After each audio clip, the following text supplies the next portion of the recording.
Old faithful Netflix is always here and always has something new to check out, and that's what I've done today.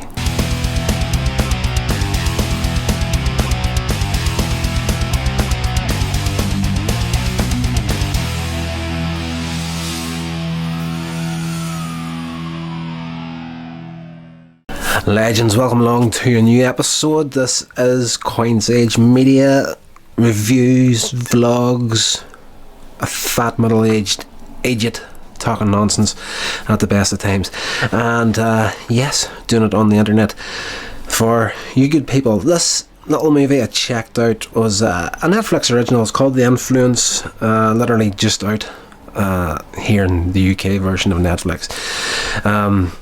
That's what I'm never sure of, really.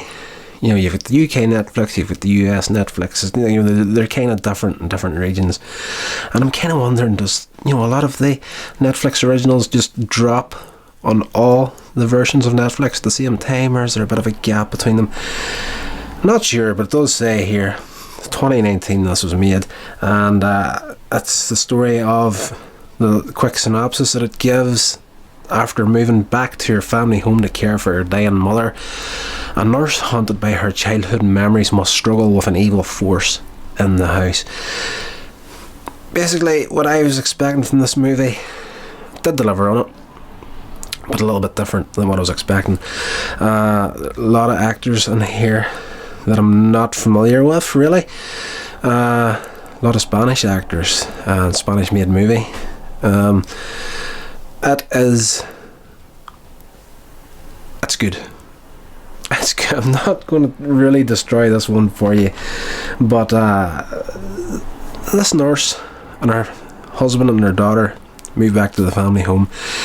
The mother is comatose, and her sister is taking care of her, so the two sisters join forces along with the nurse. They can only afford to pay the nurse 6 hours a day with their insurance set up, and the living will that the mother had was that she had to be taken care of in her own home, and in the home, usual horror sort of style. It's a very gothic-y sort of a setup, and very dark and spooky, and you know, as the family starts to settle in to the house, the husband looks about and he starts finding all these like witchcraft sort of books and emblems and stuff about the house. And you know,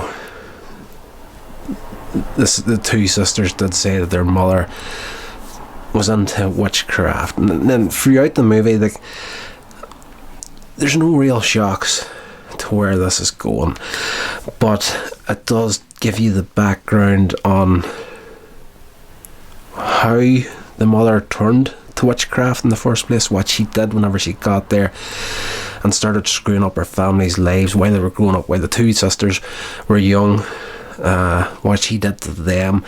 And of course, now that they're growing up, they're dealing with the mental scars of what happened, and now that the granddaughter is in the house, this is the new target of the evil force that lives in the house, and it has a lot to do, well, not a lot to do, it has everything to do with a comatose grandmother upstairs. So there's quite a bit of the, you know, possession type stuff in this movie as well, and you know, you get a real evil character in these movies, and you just, like, you know, most of the time you're kind of like, I don't like this person whatsoever, get her, kill her, you know.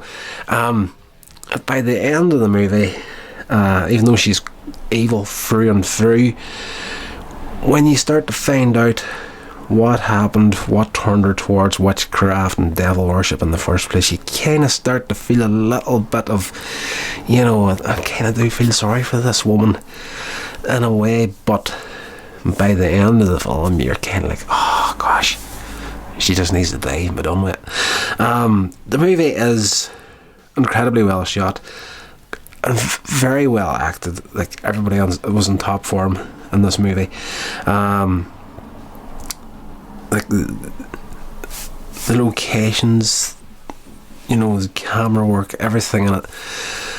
absolutely beautiful, and definitely one that I would recommend you check it out. But before you go into it, I would give you a heads up. It is a slow burn at the beginning. It takes a lot of time to gather up its steam and where it's going to go. And you know, even though, as I did say, it's beautifully shot and the cinematic, just a cinematically beautiful movie, there's a lot of stuff in the first 25 to 30 minutes of the film. I'm just thinking to myself, okay, right, this cameraman's just showing off here now. You know, the filmmakers are just like, oh, we've got a little bit of money here and we're going to just do as many little beautiful shots that aren't really needed as we can, just because we want to do it, not that it's going to drive the story anywhere. So that is the first 20 to 25 minutes of the film. Definitely give it a chance. Get into that 35-40 minute mark and you'll be hooked. I hope you'll be hooked. I enjoyed it. I'm not usually a big horror fan. If you have been on this channel watching Coins Age Media for any length of time, you'll know it's all old school Laurel and Hardy stuff, along with a lot of cartoons and whatnot. Love that stuff. As I say, horror is not my thing, but this was just, you know, I was sat in my ass today and I just couldn't be bothered getting up to do anything.